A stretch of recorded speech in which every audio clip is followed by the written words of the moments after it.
and welcome back to Mariana Mas Books. I am Mariana and today I am going to tell you about the books I want to read for the Reading Women Challenge for the second half of 2021. If you watched my last video, then you know that I told you all the books that I have read for the Women Reading Challenge, of all the prompts that I have completed. In this video, I am going to tell you about the books that I still want to read for the rest of the year.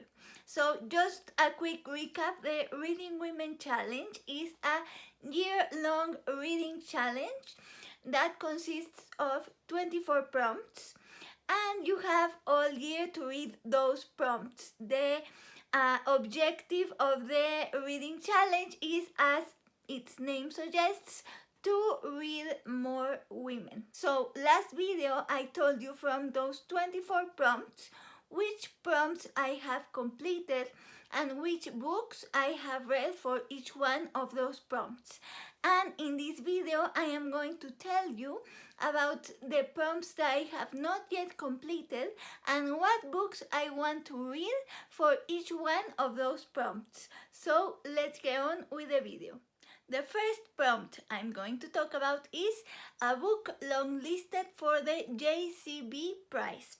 The Jcb Prize is a literary prize that awards books written by Indian writers, Indian fiction written by Indian writers. And I checked out the long list since 2018, so I checked out the long list for 2018, 2019 and 2020, and there are so many good books. There are so many good books that I had a hard time deciding which one I want to read, and of course all of those that I saw that were remotely interesting to me are already in my want to read list. But I had to pick a few that I wanted to read for this challenge. So those three books are, and let me check my list. The first one is Latitudes of Longing by Shubhangi Swarup. Shubhangi Swarup. I'm sorry in advance for the names that I'm going to mispronounce. So that's the first, Latitudes of Longing. The second one is Empire by, let me check, Devi Yesodharan. Empire by Devi Yesodharan. And I just want to bring your attention to the cover, please. That cover is calling to me. The cover is just, it sings to me. And just based on like the cover alone, I think that this is the one that immediately screams, please read me. But if you read the synopsis for Latitudes of Longing, yes, Latitudes of Longing, it's also so good. It sounds so interesting. It's one of those synopses where you kind of wonder what the book is about. It sounds very magical. I think it's magical realism, but it also sounds very good. They are not long books, so maybe I can read two of them. I don't know. And then I have a third option for this prompt. My third option is The Queen of Jasmine Country. The Queen of Jasmine Country by Sharanya Manivannan. Sharanya Manivannan. That cover is also gorgeous, and that's more mythology based, and you know, I mean, I don't know if you know, but I love mythology. Let's see which one I read in the end. Maybe I go crazy and I read all three of them. The next prompt I want, why do I say prompt? The next prompt I want to talk about is a book about incarceration, and this could be either fiction or non-fiction and in any country. And for this one I picked the non-fiction book, The Taste of Longing, and let me just read it because non-fiction books have the longest subtitles. So, Ethel, Mulvany and Her Starving Prisoners of War Cookbook by Suzanne Evans. This one I randomly came upon it while researching independently published non-fiction books, and this came up on a list and I thought it was perfect for this prompt. So it's basically a mix of biography with recipes and tape recordings, and what especially interested me was the part about the beating back against hunger when they were imprisoned by imagining food and by their make-believe recipes. That's what especially called my attention, because last video I told you about the time that I had a brain surgery, and it was a very difficult period in my life and I spent a lot of time in the hospital. I couldn't eat, I still can't through my mouth, that's a whole other topic, but one of the things I did to cope with my time in the hospital was imagining food. So that's why it especially piqued my attention, and I feel it's going to be also a very moving book for me. So yeah, I'm very excited about that one, The Taste of Longing by Suzanne Evans. Then we have a cookbook by a woman of color, and this is meant to be an actual cookbook that you have to read, but because of what I told you in the previous prompt that I can't eat through my mouth, I have a condition called dysphagia, so I eat through a feeding tube, so I don't really use cookbooks because the recipe for my food is always the same. It's basically just all the nutrients I need in a blender and then it goes through the feeding tube. So cookbooks, I like I like reading them, and I like, as I said in the previous prompt, this make-believe or imagining food, but I don't necessarily want to buy a cookbook, which they are very expensive, that I'm not going to use. But I love food writing and I love food memoirs. So what I did is that I picked a food memoir by a Nigerian author, and it is called, check this out because it's the best title you will hear all year, it is Longthroat Memoirs, Soups, Sex and Nigerian Taste Buds by Yemisi Aribisala. So that's Longthroat Memoirs, Soups, Sex and Nigerian Taste Buds. Tell me if that is not the best title you have heard. And also look at the cover. I mean, how do you not want to read a book with that cover?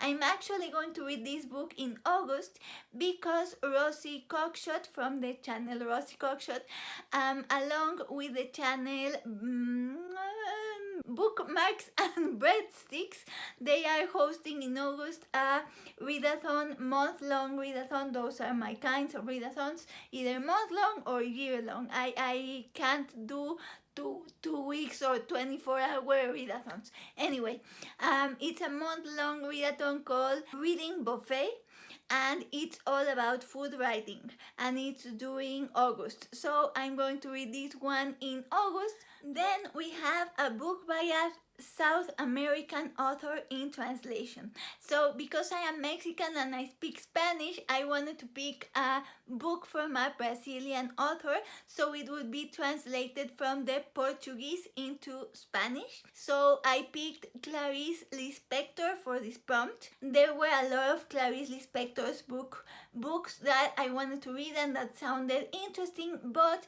I got a recommendation from Noah, from Everyone Who Reads It Must Converse, and it's The Passion According to GH by Clarice Lispector. So I'm going to start with that one, and if I like it, then I have a lot of other books to explore because Clarice Lispector has a very large backlist. Then we have the prompt, a memoir by an indigenous, aboriginal, First Nations or Native woman. For this one, I am going to read Manifiestos de la diversidad lingüística by Yásnaya, Elena, Ethel. This one is not translated into English, so I'm sorry, but this one is also a bit of an interpretation. It's not technically a memoir, it's a collection of essays. It's a collection of essays written by Yásnaya, who is an indigenous Mexican woman, about her experiences with native Mexican languages that are completely, they're not lost, but almost lost. No one speaks them unless they are from communities that speak these native languages or these indigenous languages, and all these groups are expected to speak Spanish, and she talks about that in these essays. So it's kind of a memoir in the sense that these essays have a lot of personal experiences with her and with being an indigenous woman who speaks an indigenous language in a country that expects everyone to speak Spanish. So that one seems very interesting, and I'm going to read that one because I wanted to read about a Mexican indigenous woman.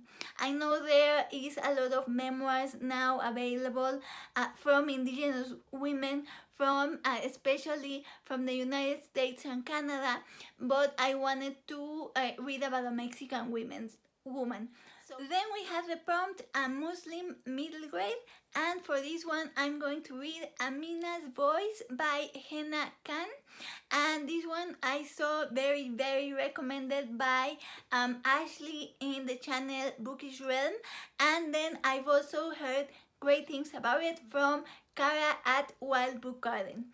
So I'm very excited about this one. Then we have a prompt about a woman in politics. I have two options and both of them are non-fiction, but one of them is interpreting it as more a historical account of a woman in politics, an ancient historical account. So for this one I want to read Cleopatra Alive by Stacy Schiff. Last year I read The Witches by Stacy Schiff, which is an account of the Salem witch trials, and it was one of my top non-fiction reads of 2020. So I want to read more from Stacy Schiff, and I don't know anything about Cleopatra, so I would be very interested in reading that one, or a more contemporary route, which would be Lead from the Outside by Stacey Abrams, who is very relevant to politics in the United States. I have those two options. I think the Cleopatra one is calling me a bit more, but I'm also very interested to read Stacey Abrams one. So yes, as you can see, the title of this video could have been Mariana is Indecisive. But yeah, so there are only 2 more prompts to go. I was very excited when I was planning the video because I saw that I have much less prompts to talk about in this video, which means that I have completed a lot of prompts from the challenge, and my main reading goal for this year was to finish the Reading Women Challenge. So this has been my priority and I'm happy that I am doing very well. The second to last prompt I'm going to talk about is a fantasy novel by an Asian author. I'm very excited about this prompt. I really love reading fantasy, and I don't think I've ever read a translated fantasy novel. I've seen a lot of people choosing the Poppy War trilogy or maybe those types of books that are more of Asian American authors, which there is nothing wrong with. I just personally wanted to read a translated work. I had a very hard time actually finding books for this prompt. So if any of you knows a translated work by an Asian author that is fantasy, I found many, but they are men authors. So women author was something very hard to find. And the one I chose that is translated is the middle grade book Kiki's Delivery Service by Eiko Cadona. Eiko Cadono. And that one is a translated work and it's a middle grade and I have never read it. I have never seen the film either, if you can believe it, but it sounds like something right up my alley. And I have another option which is not translated, but I really want to read it, and that one is The Order of the Pure Moon Reflected in Water by Sen Cho. And finally, it's a short story collection by a Caribbean author, and for this one I have two options again. The first one is Everything Inside by Edwidge Danticat, who is a Haitian author, and the next one is Cuentos Negros de Cuba by Lidia Cabrera, who is a Cuban author. This one I would read in Spanish, but it is translated in English as Afro-Cuban Tales. So if anyone is interested, it's translated as Afro-Cuban Tales, but I would read it as Cuentos Negros de Cuba. And then finally we have 4 bonus prompts. The bonus prompts only give you authors, and they give you the option of reading a book from any of those authors. I haven't chosen books by them yet because I first want to finish the 24 prompts, and if I finish them I would probably go back and read from my list of options. I would probably double the reading for some prompts before I started with the bonus prompts, because there are so many books that I want to read. But the authors are Yoko Ogawa, Tsitsi Dangaemba, Alexis Wright, and Leila Abuela. So those are the 4. Honestly, out of the 4 of them, I think only Yoko Ogawa is the only one that immediately a book comes to mind, and it's The Housekeeper and the Professor. I know Tsitsi Dangaemba's trilogy, her Nervous Conditions trilogy, that's her famous work, but if I'm being honest, it's not really my type of book, so I don't think I would read that one. So I don't know if I'm going to fulfill the bonus prompts. As I said, I would rather just go over the 24 prompts and read more books for those. So this was my plan for the next half of the year, only concerning the Reading Women Challenge. These are the books I want to read. Again, as I said last time, if you are doing the challenge, please tell me which books you are reading, which books you have read, you are planning to read, etc. And what else was I going to say? Yeah, I think that would be all for this video. Next video is going to be the last 10 books tag. So see you in 2 weeks with the last 10 books tag. I will link below all the channels I mentioned. And yeah, I'll see you in 2 weeks. And meanwhile, happy reading.